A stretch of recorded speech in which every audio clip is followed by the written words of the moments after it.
Welcome to this episode of the Comedy Defect podcast. My name is Winter, I'm a comedian, and this is my show. Those that are new to the show, welcome. Those old to the show, welcome back. This podcast has become really a lifeline for me in motivating me, and I hope it motivates my guests that I have on as well. And you guys can listen into this sort of like a Samaritans-esque conversation while I try to G up my pals from the comedy circuit. And it's just a lesson for you guys too, that you can maybe, if you're feeling down or you're, kind of like just not motivated and just a bit kind of like down in the dumps, just give your friends like a ring or a text, or just send them a message on whatever platform, social platform, that's what it's for, social platform. Message them, see how they're getting on, because the benefits are tenfold for you and the other person as well. It just kind of gets you out the doldrums of your mind. And just do it. Just go for it. Just because honestly, it'll help you, motivate you. We want to feel connected to the world. And that's what the social media should be there for, rather than just trolling and scrolling. You can follow this podcast on Twitter at Winter Dominus. We're on Facebook. We have a Facebook group. We have a Facebook page. You can like that too. And you can join the group and see where the podcasts come up straight away on the last Wednesday of the month. And you can also go to Patreon if you like this podcast enough and buy us a cup of coffee. Go there, Patreon, type in The Comedy Defect Podcast and donate as little or as much as you feel this podcast is worth. But if you can't donate, that's okay. Just share your favourite episode, because it tells people where we are and what we're up to. This is an excellent episode. I mean, all of them are great, but this one is with a really great friend of mine, Matt Price. I've shared many's a car journey with Matt, and he's an absolutely lovely fella. And he talks about being the nice guy of the circuit and how he approaches that and how he views that. It's a really interesting, his perspective on that too. But he's an excellent comedian, a great storyteller. It was a pleasure to spend an hour and a bit talking to Matt about what he's got coming up. He also does his own podcast called Conversations with Criminals, where he interviews criminals on his podcast. It's absolutely excellent. So go check that out on Podbean and iTunes. This is episode 85, Matt Price. Enjoy.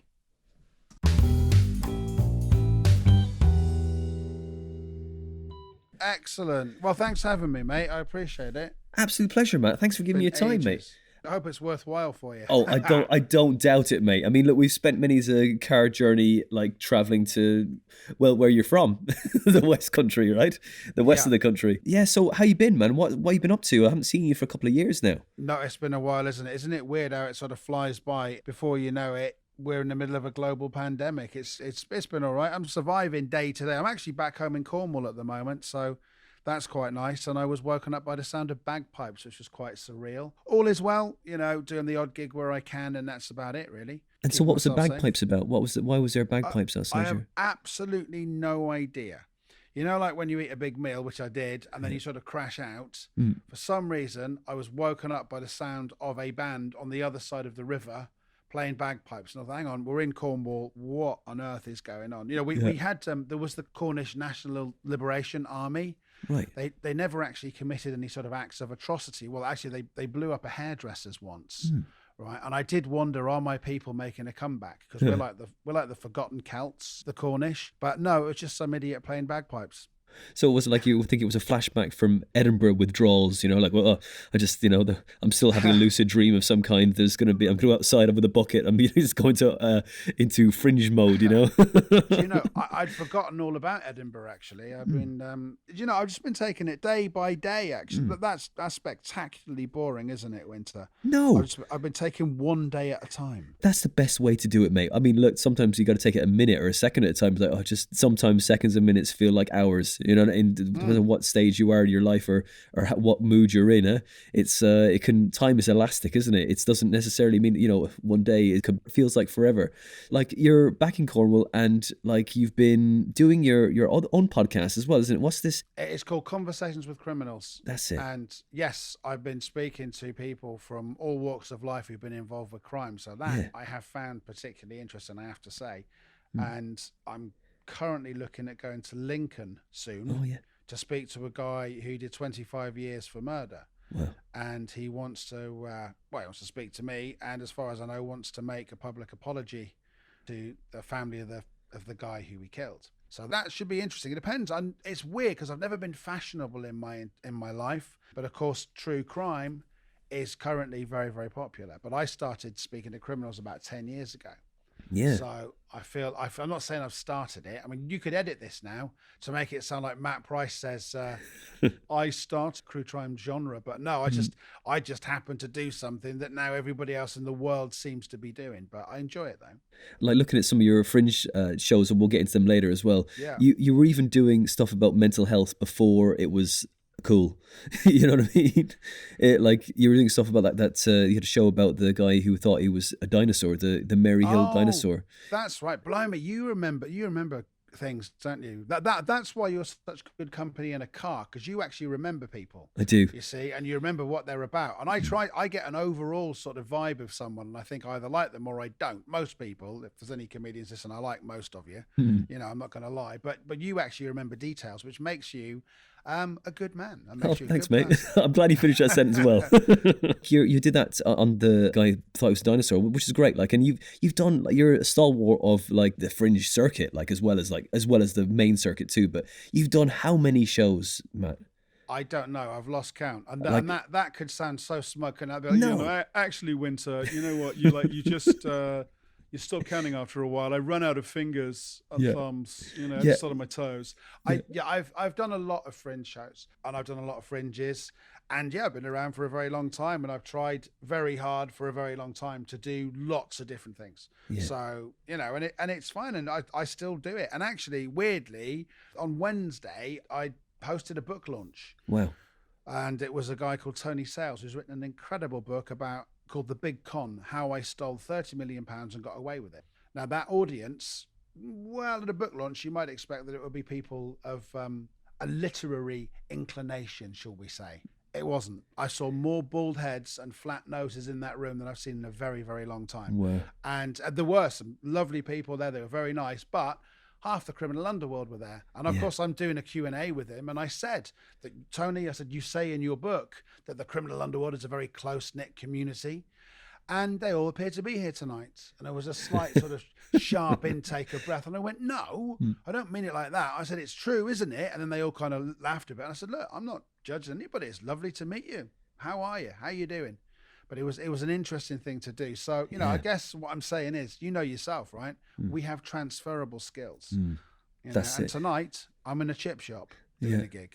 Wow. Okay, cool. Yeah, genuinely, yeah. What, they just, how did they go stand in the corner? Or is actually going to be seats and stuff there too? I'm going to be stood in the corner of a fine dining restaurant, as has to be said. And for various reasons, I've called it a chip shop. It's not a chip shop. But I'll be honest with you, in the film of my life, it would be a chip shop. Of course it would. Yeah, great. It's just funnier, isn't it? Of course. But but I'm just doing. I'm doing a gig. It was all right. It was good fun last night. I'm doing it again tonight, and it pays me to get down here and a little bit more, and that's good. But that's where I'm at comedically. But I'm as a comedian, in case anyone's thinking, well, who the hell are you, mate? Then stalwart is probably about right. I turn up, do the job to the best of my ability every time. I'd never phone it in. I don't think I'm ever dead behind the eyes. No. Give it my absolute best, and I'm available for book launches. Yeah, well, this is it. I say all the skills are transferable. That's it. The stand-up is the hardest thing. You write, direct, produce. Everything yourself. And I say, I was looking through your CV, and I was like, whoa, you've done it must be close to 14 shows, Fringe shows, and some, I'm sure. But when we're gigging together, a few years ago now, we're going to Blackwater, weren't we? I remember that long car journey we were going down there with. He's a Jewish comedian. Oh, Louis Schaefer. Yeah, Louis Schaefer. And Rick Murta was there. We were on the way. That was a real fun drive, man. It was great. Wasn't it fun? Yeah. Wasn't it fun? I love both of them. Rick's a great guy, and Louis is like a guilty pleasure. But what I was saying with yourself, when you were talking about you're writing a book about the criminal underworld, is that what you turned into your podcast? Yeah, kind of. I mean, I think what it was, I started speaking to criminals for various reasons. And I thought, I have an interest in them, which helps. And then I felt like I have a rapport with them. Now, that rapport might be real, or it might be that actually they need, because of the nature of their job, they need to have quite good social skills themselves. So actually, maybe they're the ones who have rapport with me. Maybe it's the other way around. Maybe I'm not the criminal whisperer as I was hoping to be.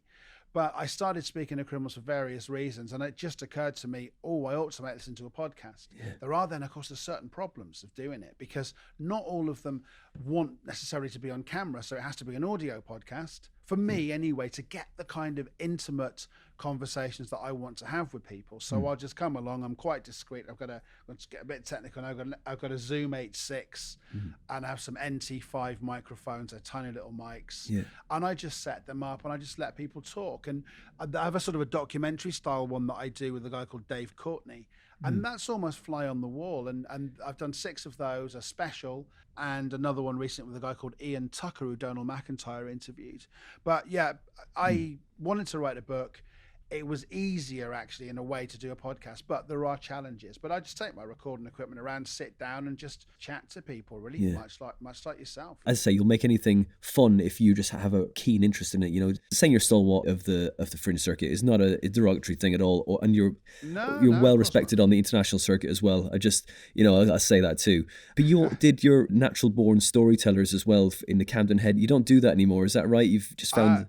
Yeah, I don't do that anymore, and I'll be honest with you, I was sort of kicked out with that. All right. No, not a problem. I would say it if the guy who was involved was here. I'd say it to his face. I was actually kicked out because of my physical appearance. How about that? Right. The guy actually said to me, the sort of co-partner, I came up with the name Natural Born Storytellers, and he always used to say on stage every month, the only thing this guy Matt Price has done is actually come up with a great name for the storytelling night. Whoa. And he said to me, nobody would ever pay money to see someone who looks like you on a poster. Wow. I'm the looker, you're the one with the stories. And for various reasons, something that I'm not going to talk about because it will probably get me in legal problems, but he said something that was utterly disgusting and shameful on stage, which left a woman crying and her friend, 2 friends following her out of the room, allegedly a true story. I thought, no, I don't want to be involved anymore. But, I don't wish him well, but I don't wish him any harm either. Sure. I just don't care. Okay. Now, is that a bad thing that I've just told you then? You got to know your limit and go, okay, right, well, I don't need that in my life. You did a better thing than just walk away rather than get involved in some sort of thing that could lead to an altercation or something like that, I think absolutely. Yeah, I mean, look, it's only going to go up. Well, I'm sorry that ended that way, but that's all right. That's a shame. But like, was it like you like saying that you've had like I've had some weird jobs as well, and I've read your bio man, and like you worked in a fish factory too. Yes, I do. Yeah, I did. How long did you work there for? I worked there for a couple of years. Wow, and fair play. It's tough, it was an interesting place. It was a place called Channel Foods, and I remember the day that it burnt down. Oh yeah, I bet. And there was lots of rumours about who burnt it down. Yeah. Was it a disgruntled employee? There were a couple of guys who ended up setting up their own pest control service at one point. So God help them if you could see who they were. But they did. Apparently they did quite well. But there was rumours that they were breeding their own rats in order to unleash in premises so that people would phone them up. Yeah. So, they had business cards and homebred rats. But this place just burnt down and people were cheering. And there's actually a photo of it somewhere online, actually, the factory on fire. And I worked there. And the reason it was so amazing was because one person would get fired every day. So or they would leave. So their turnover of staff was just unbelievable because you'd work at 2 degrees Celsius. It was freezing cold. When somebody scrunches up some frozen fish, frozen, the lovely salmon that you can buy at Marks and Spencer's, that's packed by an idiot. Now, I say that with love to Marks and Spencer's and anyone who works in a fish factory, but I'm talking about when I was doing it, because we were the ones who were packing fish for Marks and Spencer's. And at some point, a 25-stone man whose nickname was Salad, right, will have, in that batch of salmon, would have screwed up a ball of salmon and thrown it towards my head. All right. And probably said something that would have insulted my mum, or in my case, my gran at the same time. And someone will go, incoming! And you'd like have to duck, and a ball of salmon. You go, miss, and another one would hit you on top of the head. So it was a brutal place to work. The banter was just unbelievable. One of the guys took me to one side and he said, listen, he goes, you're going to have to learn how to fight back. Okay? He said, watch now. He said, see bloke over there with a big forehead? You watch this. He went, T-foul! Next thing, some salmon comes flying over towards us. And I'm sort of ducking, thinking, God, I didn't realise I was going to be doing this. I thought it was like food preparation.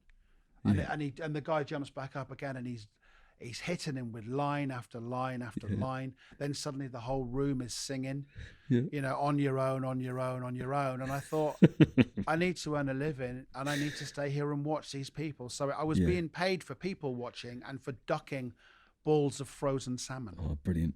And they're a heavy fish, man.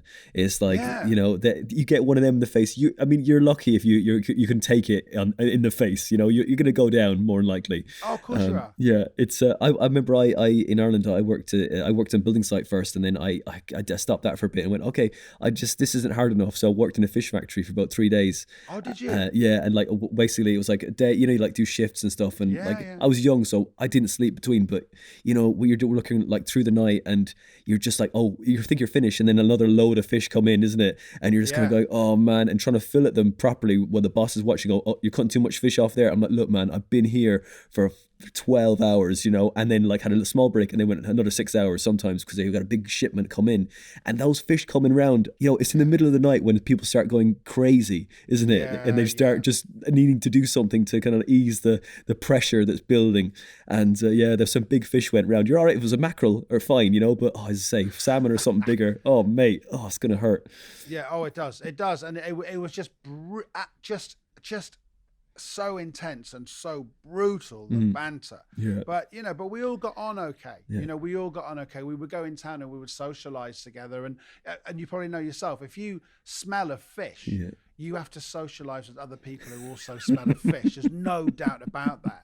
So people knew when we arrived at a nightclub, everyone knew, the Channel boys are in, because you could smell. And it was called Channel Food. People used to call it Chanel, obviously, because of the smell of fish.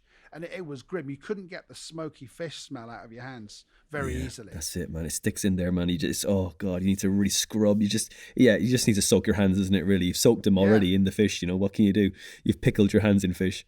In fairness, right, all that kind of banter, like working with those people, it really does help you with your storytelling ability, isn't it? Because you're just trying to pass the time and just telling, lads, you hear this one, like this is what happened to me the other day, and and it's really just sharpens up that tool. Okay, you've done like I say about 13 or so shows. Like, what was your favorite show that is stuck in your mind and gone, I love that show? If I could do that again, I would do it forever. I am torn, actually. Possibly 2013, I did a show called Fugly, and people were coming to see that, and they would come back 2 or 3 times to see it.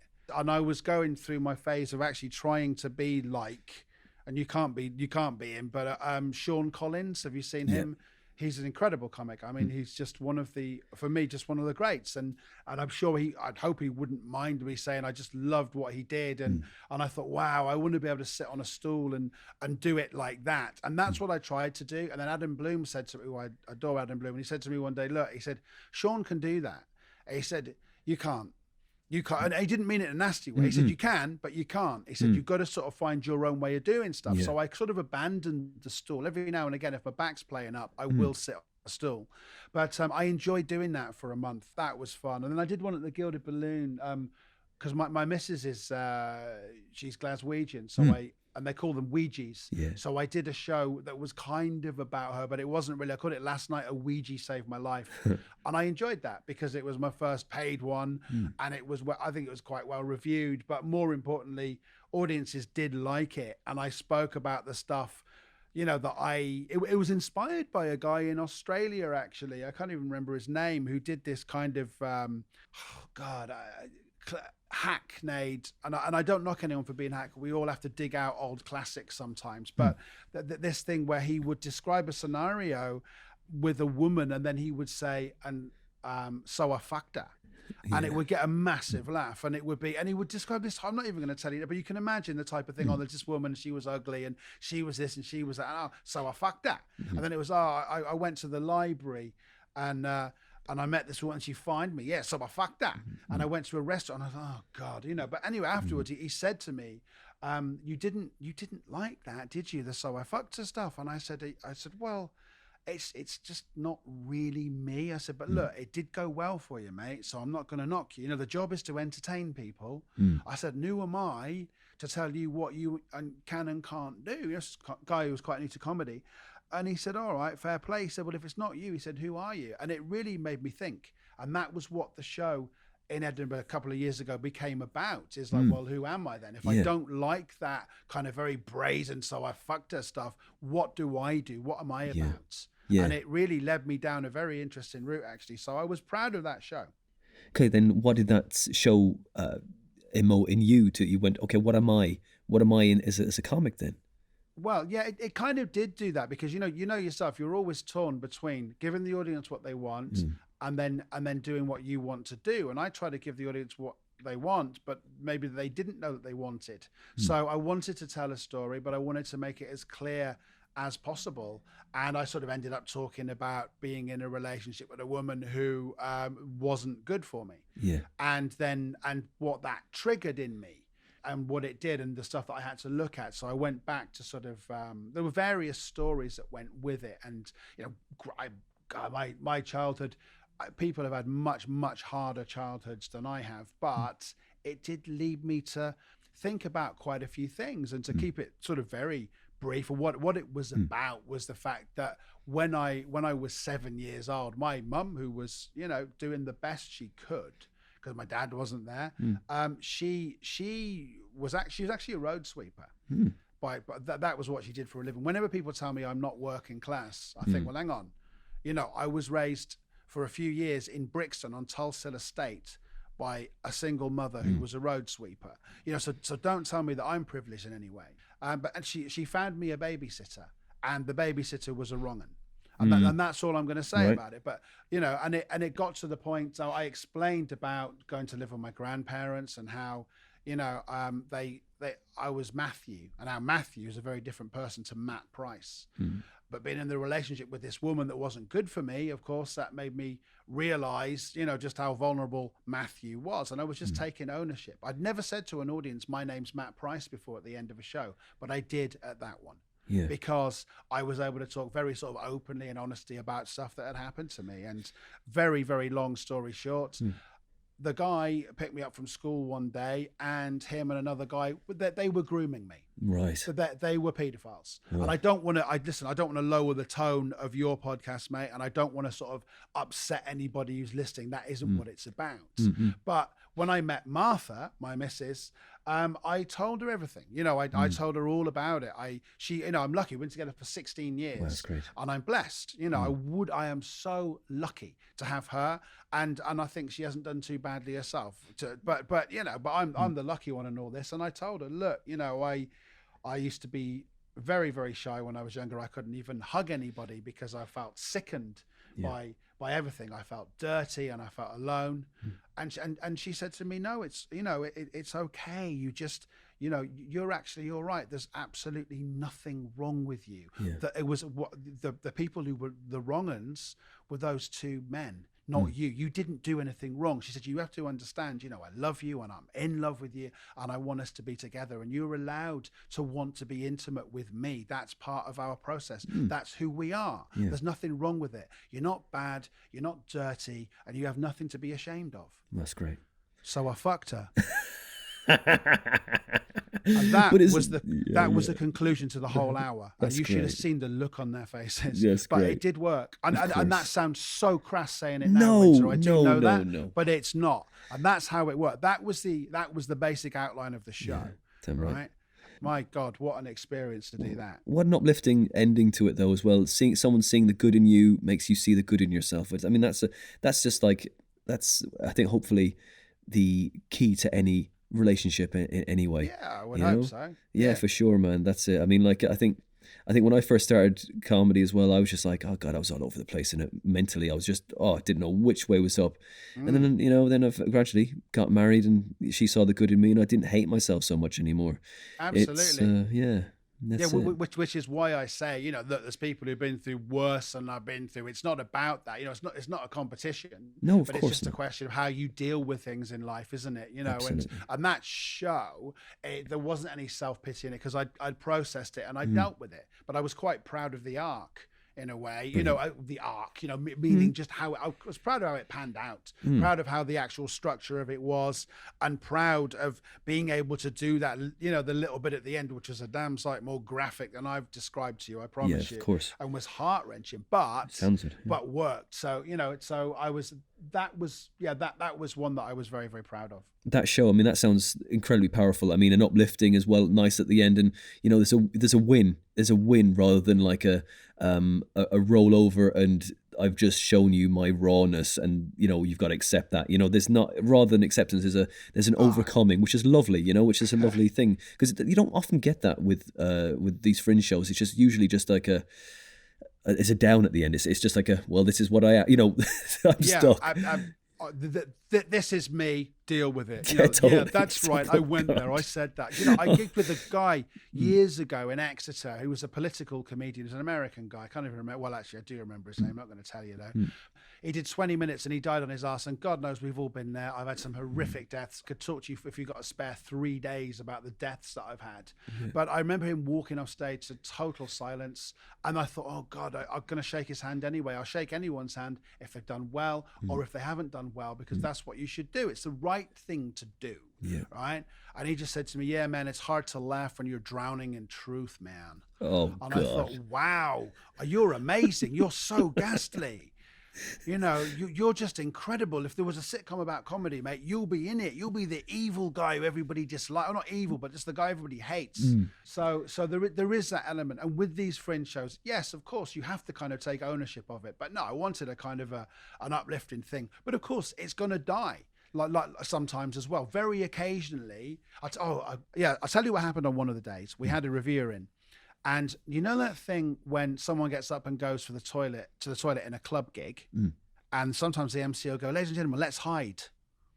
Well, I explained that as a premise, and I got about 35 people behind the curtain in the wee room at the Gilded Balloon. Yeah. Right?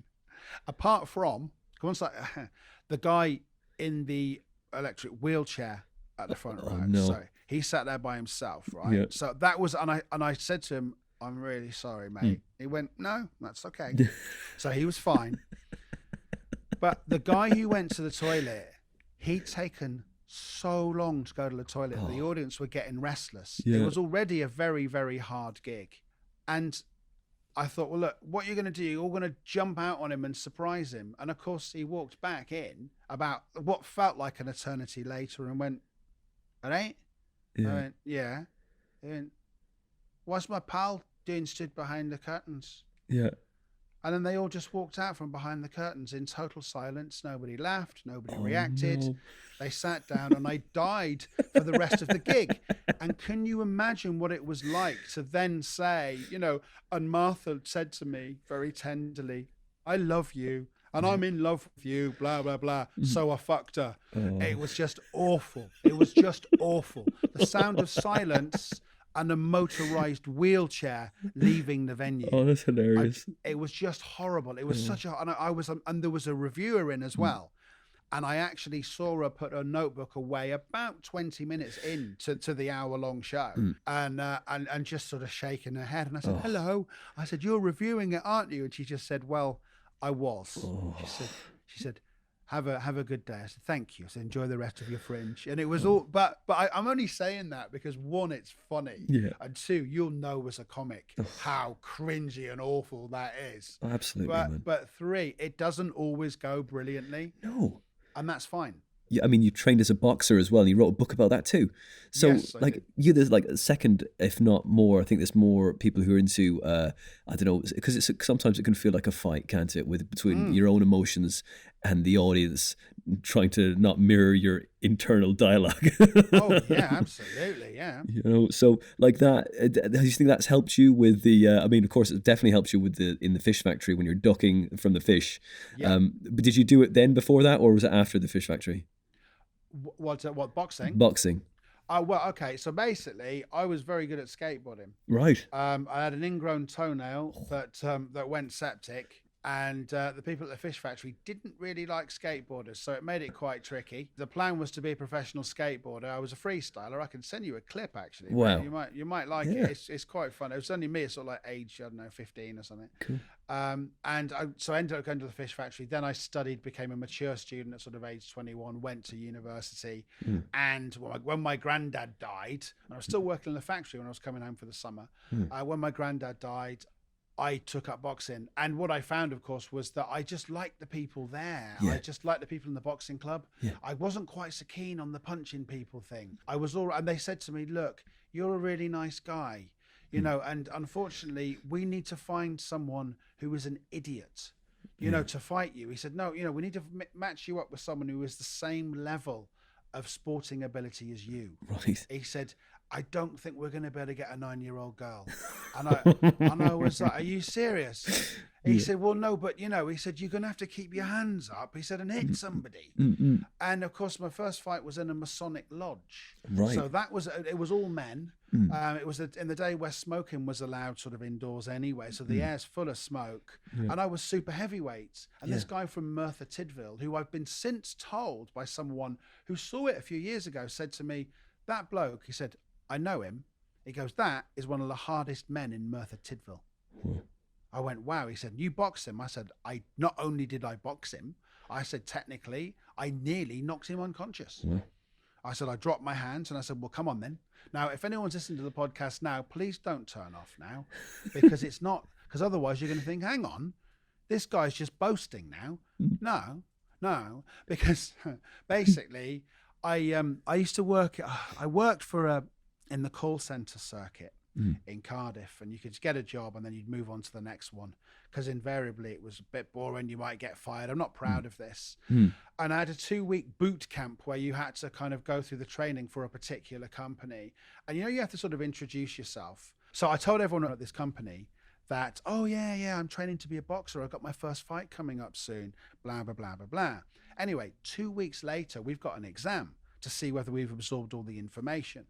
And all I wanted to do was just make a living, or something, you know, and I wanted to survive. I wasn't really interested in a career doing that. So I failed the exam. But the thing is, there were 20 of us in the group. We went to lunch. She marked the exam. We came back. We all we sit down, and she goes, oh, ladies and gentlemen, I just want to say congratulations. 19 out of 20 of you have passed. And we'll be going on to work for the company. Matthew, can I have a word, please? And I stood up and I said, oh, because I was very shy at that point, and I was shy when I was boxing. I said, I think I might have been promoted. Nothing. Talk about tough crowds. Right? So I'm walking out, and then I thought, oh, right, okay, it's going to be like that, is it? So I start slagging them all off, you know, and I'm going, oh yeah, you're a bit of an ass kisser, mate, and blah, blah, blah. And look at you, and God, your laugh is really annoying. So, which is a horrible thing to do, but it was only because I was sort of upset and stressed. So we get in the room, said, oh, obviously you failed, and basically goodbye. And then I remembered, oh, I've left my bag and my coat in the room. I have to go in and pick it up. So I walk back in again. Oh, hi everyone. Listen, I was only kidding with you. Oh, good luck with you. So they hated it. So I go along to have my first fight. I was quite a big guy at the time. They didn't have, because normally they have a red corner and a blue corner. You wear a vest as an amateur, and they didn't have a red or a blue vest for me, so I had to wear a white vest, which meant that the blood from my nose was all over the white vest. And so imagine it, you got all the people on one side of the ring are my lot from the boxing club. Then you've got the people who've been sort of on the other side who are his friends. It's the kind of people who've been eating, drinking and smoking cigars. You got the juniors there, and you've got 4 people from the electrical company who I've just failed my exam at, who've come along to watch me get beaten up, including the person with the annoying laugh. Right? And the thing is, you don't realize it's quite surreal. You know, I enjoyed punching the bags, and I enjoyed the camaraderie. You know, I like the fitness, the camaraderie, the health benefits. That doesn't sound like the brutal world of boxing, does it really? That could be anything. I could have gone hiking or something, or jazzercise. Jazzercise. Why didn't I do Jazzercise? If I'd have known you, mate, I would have done Jazzercise. Thank you. Why were you not in my life then? And why was that first thing that came to my mind? My wife does it. Okay, just throwing that one in there. It's absolutely fantastic. I think it's but I bet your wife doesn't get punched. Bless. And this is true. This is true. This is very true. If someone has just listened into the podcast, that's not a very good sentence to listen into, is it? Straight away. But anyway, so when we get there, this guy he's hitting me all over the place, and which is what you're meant to do, and it's quite surreal for me. And I got really angry, and he kind of leaned on me, so I pushed him off, and he bounced off the ropes, and I pushed him off again, and my fist landed on his chin, and I threw my arms up in the air because I'd knocked him spark out. That is what I would say if I had grandchildren. What actually happened was I got really annoyed because I could hear people laughing. They had a club comedian to follow, like an old working man's type club comedian to follow, and he actually said, I won't be able to follow that.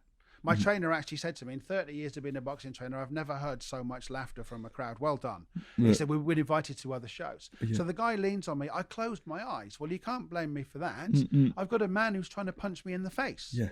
So I pushed him off, and he did bounce off the ropes. My eyes are still closed. I pushed him off again. He bounced off the ropes again. It's still an illegal move, but nobody cares. And as my fist came forward, his chin accidentally landed on my fist.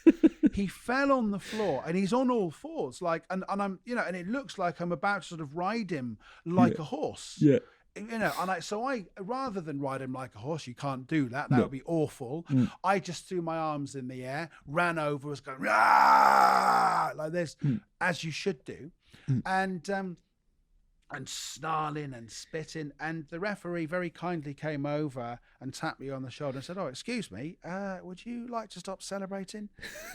He said, "I stopped counting at 8," and I turned around, and the hardest man in Merthyr Tydfil was very, very angry. Oh no! And he beat me up. So and so there we go. And it was funny. It was funny.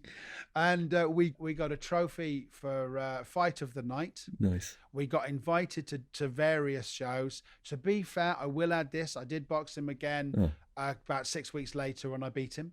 And it was really cool. But there's no chance of a trilogy.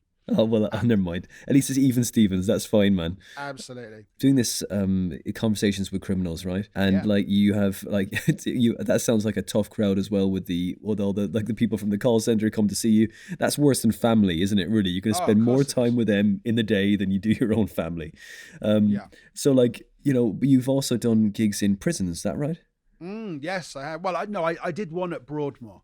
So I went along to Broadmoor to do a gig, and of course I talk about it on stage, and it is the signature sort of routine, as it were. However, I tell you what it was. I went along with Ian Boldsworth, who was his stage name at the time was Ray Peacock. Now, I really like Ian Boldsworth. I've never actually said this to him because it's not the sort of thing that you say, but I do. And one of the reasons I like him, he's fantastic at improvisation. So he's very good. He's fearless as well. I once saw him at a university gig make a really smug student guy water a plant during his set. I mean, you had to be there, but I'm like, wow, you think outside the box. And it was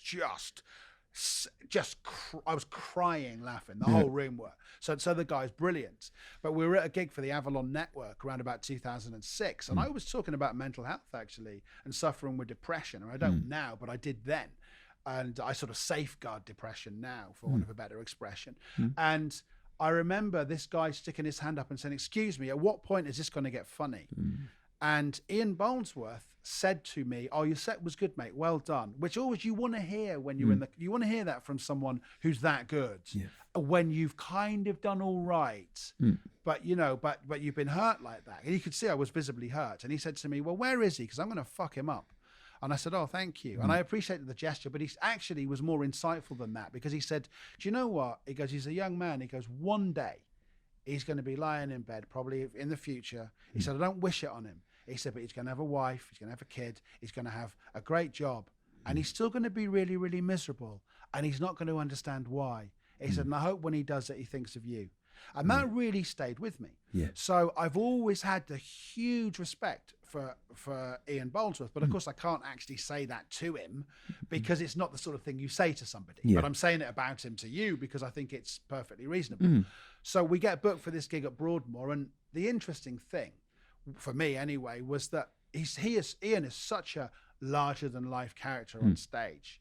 And as a lot of comics, quite a modest guy off stage. He knows what he can do. But we turn up, and I think we had different ways of dealing with the fact that we were in Broadmoor. And my way was to be cracking jokes. Hey, maybe the Ripper will be in. Hey. And at one point, he said to me, look, you do realise where we're going, don't you? And I said, oh, it'll be all right, Ian. You're amazing. You like people. I like people. And we went. And, of course, it was utterly terrifying. I felt that it was unplayable. I couldn't do it. The woman who was in charge said, look, don't get freaked out. Well, of course you get freaked out. Yeah. You know, she said, you'll be able to tell by looking at them what crimes they've committed. Now, whether I was projecting or not, I don't know. But I said to her, no, you can't do that.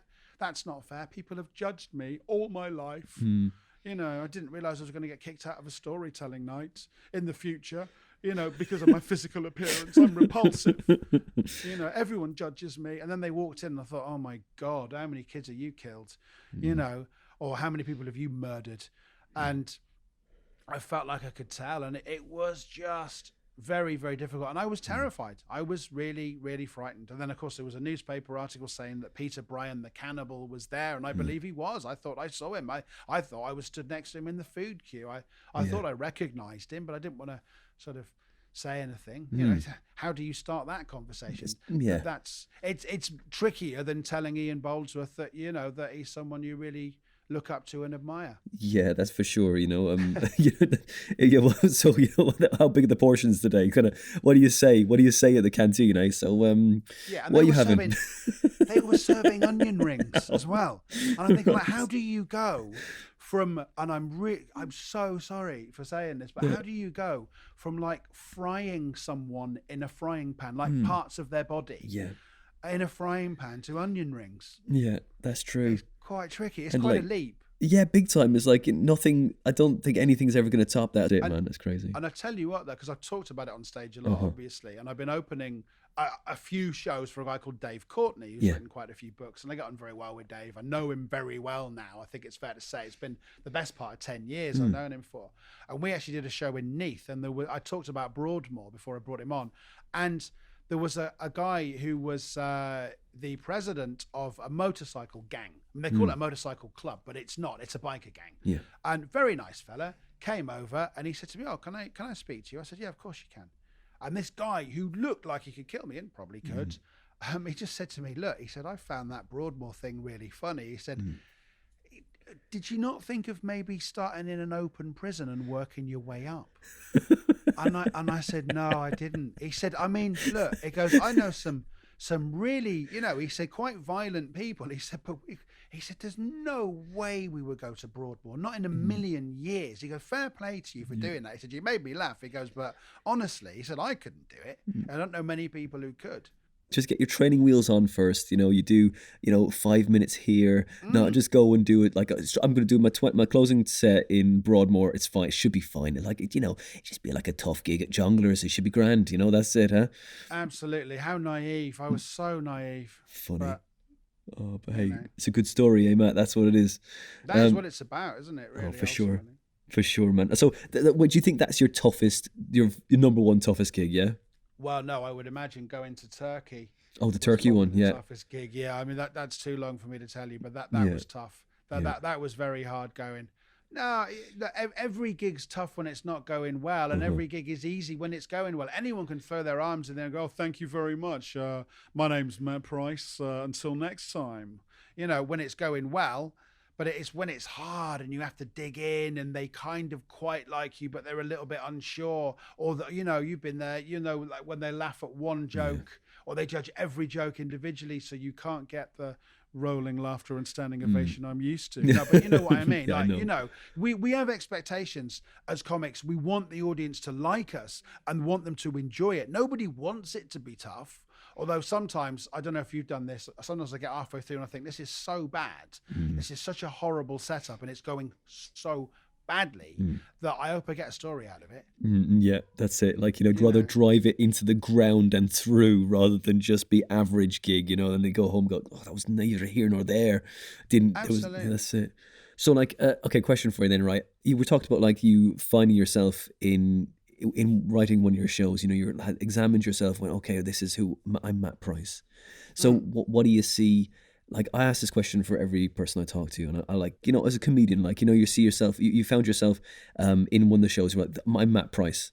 You are who you are. But what kind of like, say if you described yourself as a comic, like, you kind of go, you go into a room, you don't you're like, okay, for example, Sean Mio describes himself as a gunslinger, a gun for hire, goes around and just like, great. There you go. So there you go. What do you think? What do you of yourself? It's a hard question.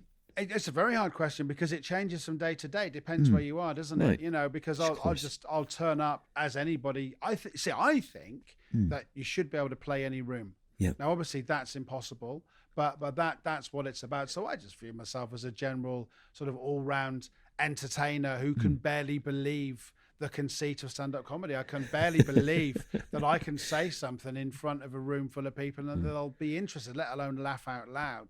So I wouldn't say that I'm a philosopher or a craftsman or anything like that. I'm just a guy who, probably a journeyman, to be honest with you. At the moment, I'm a journeyman, but obviously if there's anyone listening from Radio 4 and they want a fascinating and astonishing insight into the true crime from a man who is, extremely eloquent and insightful, give me a call. You can speak to my agent and friend and confidant, Winter Fernanda, and hook me up. But no, that is a great question. But the thing is, what I would say is that it changes, your reason for doing it. Weirdly, boxers or boxing trainers always say about boxing, it's not why you start, it's why you stay. Yeah. Because you think, I want to be a boxer. I want to be like Rocky. I want to jump over park benches. No one expects to jump over a park bench and then slip in dog shit when they land on the other side. But what is it that makes you keep going as a boxer? Well, it's exactly the same with comedy, because you think, I want to share the gift of laughter. Yeah. And then someone throws a turnip at your head. Has that happened? That has happened. It didn't happen to me. That happened. He's so lucky. And it's Kevin Shepherd. In fact, I'm going to request, am I allowed to do this? I'm going to request that you get Kevin Shepherd on to talk to you. I tell you, do you know Kev? I don't know if you know him that well. I've met him at one gig, I think, years ago. Well, okay. Ask him about the turnip/large vegetable story. And I'll tell you why. He was at Lava Ignite at the time in Bournemouth, Mirth Control. Lovely room, old boy. Wonderful. Jeff booked me for it and I'm grateful for that. And there was a group of young farmers at the back. They had a vegetable that varies from being a massive award-winning marrow to being an actual turnip. Yeah. And there was a group of women down the front. They were heckling Kevin. He's a very charming guy. He knows that room inside out. He managed to sort of get them quiet, this mouthy woman, just very politely to shut them up. Then the farmers start up and a large vegetable flies towards the stage, towards Kevin's head. Oh. Now, I don't know at that point. I challenge, if you freeze frame that for a second, where this vegetable is 6 feet away from your head, what are you at that point? Because if you're a gunslinger, fantastic. And I love Sean Mio. I think he's a wonderful comedian. But, it's like, if you're a philosopher, well, think deeply about that, mate, because that's going to whack you in the mush immediately. If you're misunderstood or you're political, it doesn't matter what you are. You've got a vegetable flying towards your head, mate. Yeah. So actually, I think the audience sort of determine what we are, is what I'm trying to say. Yeah. But anyway, it hit the woman in the front row. Oh. And then Kev did a commentary on her. That's one version of the story. Brilliant. There are other versions of the story with different vegetables, different women. There was rumor, he is married now, of course, but there was rumor that he even went out with the woman for a while afterwards and then proposed to her, but she left, that the SAS were called in at one point. There was helicopters, surrounding the building, all sorts of stories. But you've got to ask Kev about the flying vegetable. Oh, brilliant. I will. A flying vegetable. I will certainly ask him about that then. Okay, right. So going back, would reverse this, engineer this. So why did you do your first gig? Because I don't like to fail at things. I wanted to write a book about boxing. I spent a couple of years with fighters, and I actually had a contract, and it fell through for various reasons. It fell through, and then I started boxing because I very wrongly thought to myself, oh, if I box, then I'll get the respect of the people in boxing, and I did get the respect, but not in the way that I thought, you see, because they just said, I remember Brian, my trainer, saying to me, you win twice in boxing, once when you step in through the ropes, and then again if you get the decision. Well, of course, the first time I fought against the hardest man of Merthyr Tydfil, from Merthyr Tydfil, I didn't have a groin protector on. So I had to get back out of the ring, and everyone started booing.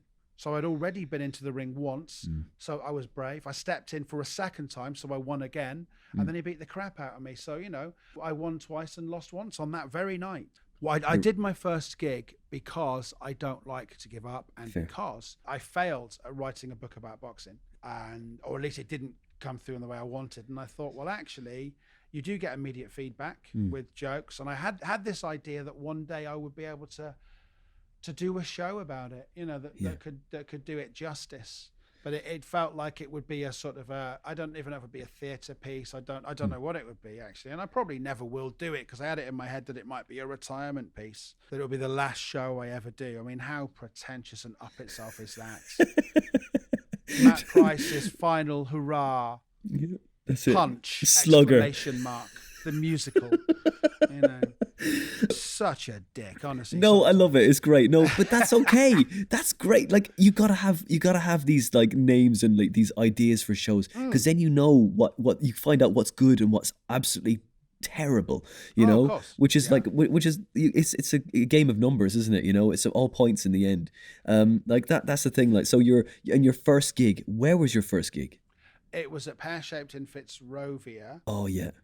With Brian Damage and Crystal. Great. And the headliner had just been on. Now, I think it might have been Lewis Schaefer, actually, who I was on after. And they said I could be on Paul Foot's special section. Yeah.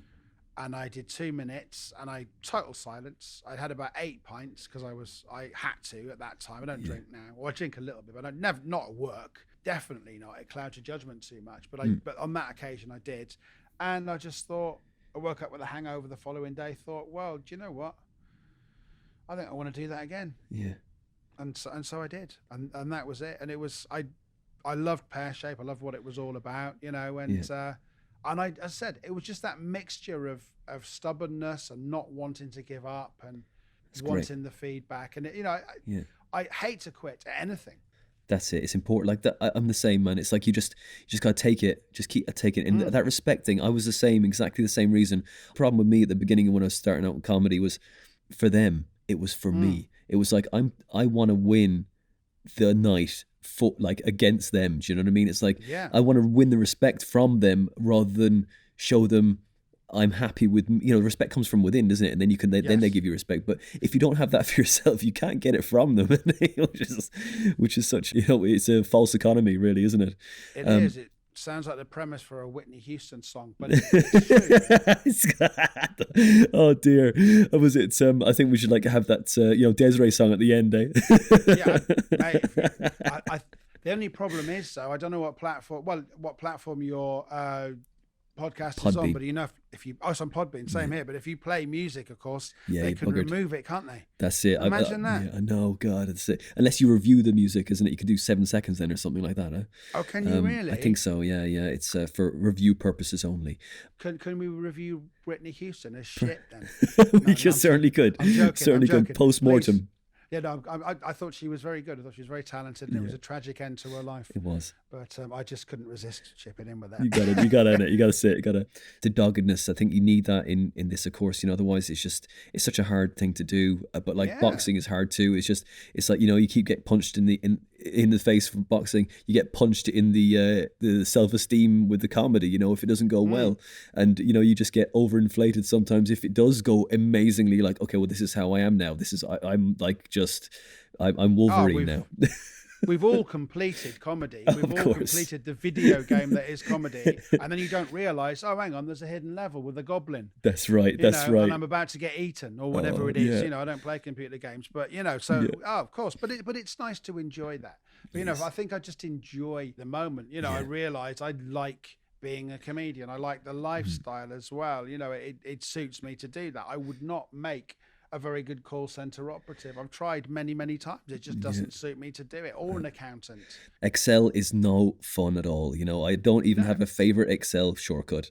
Matt, so like doing the Conversation with Criminals, and are you writing a new show at the moment? Well, I will come back to the comedy circuit if and when it comes back, and I'll probably do a show at some point. But no, my priorities at the moment are to not get COVID. Yeah. I'm not being flippant when I say that, but really to look after myself, look after the missus. I'm spending a bit of time with my dad. I'm working out regularly, which is good. So that's nice. There'll be absolutely no chance of a third fight with the hardest man in Merthyr Tydfil. That's not happening. I'm not calling him out. Absolutely not. Those days are well and truly gone. But no, I'm looking after myself. I do plan on doing some more podcasting because yourself, it's good fun and it's interesting and it's challenging. And then we'll see what happens from there. I don't know if I'm going to be able to afford to do Edinburgh, or even if it's going to come back. I hope it does. I'm not actually not a negative person at all. I just sort of sometimes say things that might sound negative. I don't know. You might speak to me again. Again, it depends what I am right now. Different things at different times. And right now, stand up is on the back burner. We'll still go along and do a gig, but it's too stop and start for me to fully commit to it. I need to be fully immersed in something for me to feel like I'm giving it my all. Yeah, that's right. You need to have like lots of those bookings in the diary to kind of just give you the impetus to go, right, okay, what new stuff can I get out now, and and just inspiring. You need to inspire you, doesn't it? That's what it is. A glacial momentum, but absolutely. With a little bit faster, hopefully. Yeah, I would. Yeah, absolutely. Yeah, and so I will come back to it, and I will probably write a show at some point. Okay.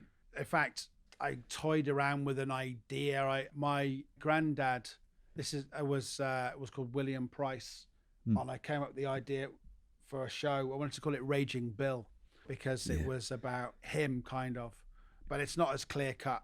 The show's never as clear cut as it appears to be. So if I am going to do another show, that's the show that I'm going to do. Is going to be Raging Bill. You just like focus on the podcast and just sort of just keep fit and just stay mentally sound and get ready for when it all kind of hopefully eases up again and thaws.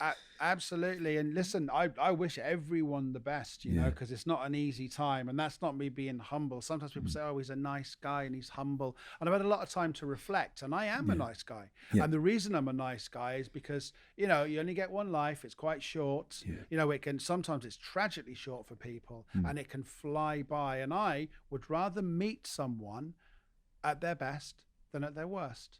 And if I bring the very least I can bring to a meeting with someone is me being nice and being genuine and being interested, and then the rest is up to them. So anyone who has knocked me for being just a nice guy, okay, fair enough, you're allowed to do that, but actually you're the one who's losing out. That isn't to anyone particularly, by the way. It's not a cryptic message to anyone, but that's how I wanted to say that, because people say he's the nice guy of the circuit. Yeah, I am, and I'm very proud to be that.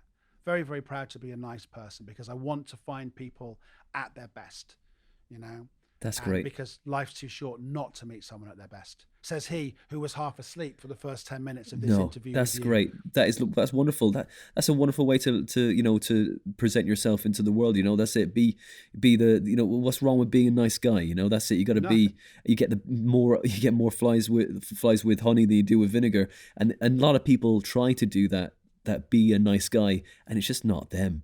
You know what I mean? Absolutely. Listen, being a nice guy, you finish last, you get banned from a storytelling night because your physical appearance, it's everything it's cracked up to be. It really is. You've got to do you, isn't it? And you've done. And Matt, every time I see you, man, you're always a pleasure to talk to, and it's been a pleasure to spend an hour or so with you, chatting about comedy and what you're doing at the moment. And so, where can we find you, Matt? You can go Cornwall. To Conversation. You can find me in Cornwall. Actually, you can find me Fish shop in Cornwall tonight. Yeah, absolutely. If you just go to Cornwall and just say, look, do you know where Matt Price is? Someone will know. Yeah, it's still a fairly small community. No, I think one of the things I'm enjoying at the moment is Conversations with Criminals. So there's a website, conversationswithcriminals.com. Yeah. And I'll send you the clip of me skateboarding if you want to. Brilliant. I'd love to see that, man. Yeah, And, no, it's interesting. oh, I'm going to tack something else on the end here just before we finish up. No, of course. Didn't you go to Australia as well with the three boys? Was it? Yes, mate. Yeah, we did. We did, and it was really good. It was Dan Triscott and Graham Wilkes and me. We did the first ever, the world exclusive.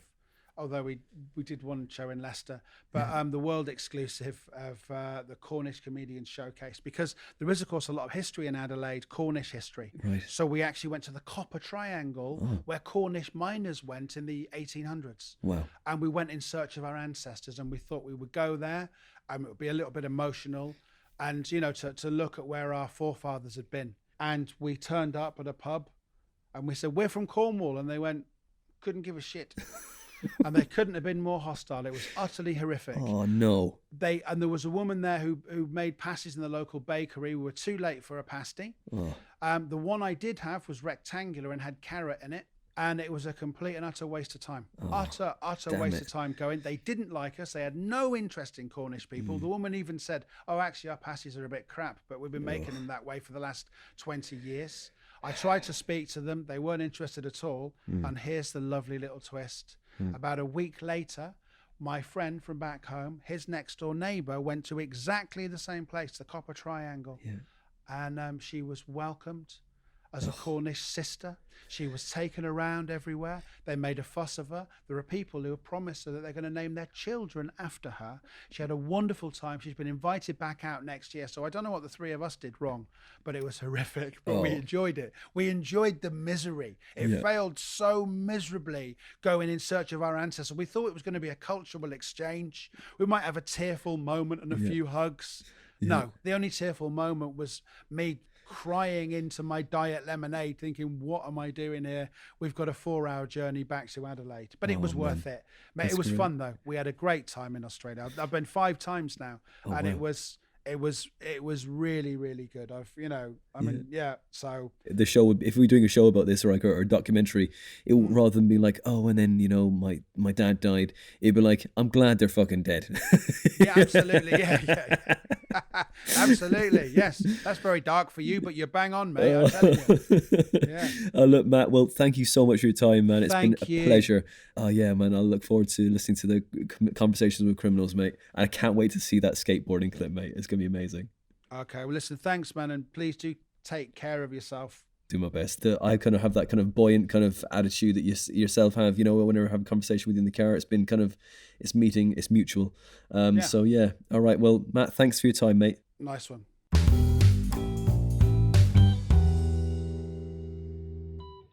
And that was episode 85 with the incredibly funny and a guy that's bound to win the Nice Guy of the Year award for comedy, Matt Price. I hope you liked that one, guys. If he's ever on a bill somewhere, go and check him out. He's an absolute one to see, full of energy and just loves the art of stand-up. He also does his own podcast called Conversations with Criminals. So go and check that out. It's on Podbean, iTunes, wherever you get your good podcasts from. You can follow this podcast on Twitter. We're there at Winter Dominus. We're on Instagram at Winter Dominus. We're on Facebook. We have a page. We have a group. Go join those and like both of those. And if you like this podcast enough, go to Patreon, type in The Comedy Defect Podcast and donate as little or as much as you feel this podcast is worth. And if you can't donate, that's okay. Just share your favourite episode because it tells people where we are and what we're up to. That's it for now from the Comedy Defect podcast. That was episode 85 with Matt Price. Next month, we've got an equally brilliant comic. I've seen this person on a bill and they're like a comedy elf. They are absolutely brilliant. They just bring the audience in. They won Best Show at Buxton Fringe. It is, of course, Charmian Hughes. And that is the last Wednesday of the month in May. So until then, go to the gym, text, ring, contact your friends, just connect. Try to start doing things normally because, you know, things are thawing and lifting a little bit. But don't go mad. Don't go to the gym too much. Don't hurt yourself. Just ease yourself into it. Whatever it is you're kind of like releasing yourself onto the world with. Just ease yourself into it, whatever it is. Until the end of May, Charmian Hughes, episode 86. We'll see you then.